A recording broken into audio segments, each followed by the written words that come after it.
नमस्कार, आप देख रहे हैं गोरखपुरिया न्यूज चैनल और मैं हूं आपके साथ वैशाली। आइए रुक करते हैं आज की खास खबर पर। 131 किलोमीटर पैदल यात्रा करेंगे बाबा बागेश्वर। 400 गांव का दौरा करने का क्या है मकसद? बागेश्वर धाम वाले पंडित धीरेन्द्र शास्त्री हरियाणा के पानीपत में 3 दिवसीय हनुमंत कथा के लिए पहुंचे हुए हैं। यहां उन्होंने कथा से पहले अपनी दूसरी पदयात्रा की घोषणा की। उन्होंने बताया कि उनकी पदयात्रा की शुरुआत 7 नवंबर से होने जा रही है, जो 3 राज्यों के 400 गांव से होकर गुजरेगी।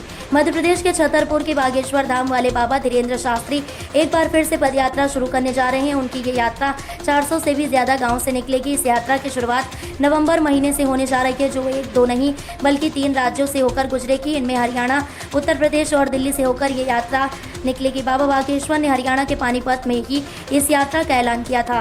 बाबा बागेश्वर की ये यात्रा 131 किलोमीटर की होगी। उनकी यात्रा का मकसद भारत को पूरी तरह से हिंदू राष्ट्र बनाने का है। उन्होंने इससे पहले भी पदयात्रा की थी। उनकी पहली पदयात्रा पिछले साल नवंबर में ही की थी। इस बार भी उनकी यात्रा नवंबर में ही शुरू होने जा रही है। 3 दिवसीय हनुमंत कथा का आयोजन। बागेश्वर महाराज की श्री हनुमंत कथा का हरियाणा कपड़ा नगर पानीपत में 3 दिवसीय आयोजन किया जा रहा है। कथा के प्रथम दिवस में कथा आयोजन समिति, नगरवासी और शिक्षा मंत्री हरियाणा महिपाल टंडा पहुंचे। 3 दिवसीय कथा सुंदरकांड की एक चौपाई पर की जा रही है। यहाँ बागेश्वर महाराज ने कथा की शुरुआत से पहले अपनी किसी दूसरी पैदल यात्रा की घोषणा की।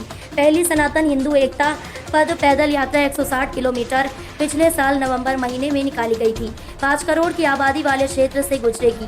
अब 2025 में दूसरी पदयात्रा की बागेश्वर महाराज ने मंच से घोषणा की है। ये यात्रा 7 नवंबर से शुरू होगी, जो 10 दिवसीय यात्रा होगी। यह यात्रा दिल्ली, हरियाणा, उत्तर प्रदेश के 400 गाँव में 5 करोड़ की आबादी वाले क्षेत्र से गुजरेगी। 10 दिन के हिंदू राष्ट्र बनाने के लिए पैदल यात्रा निकाली जाएगी। उन्होंने कहा कि आंदोलन अस्थिर है। इस पदयात्रा का मकसद भारत को हिंदू राष्ट्र बनाना है और बड़े लोग तो VIP प्रोटोकॉल लगाकर पुलिस के साथ आ जाते हैं।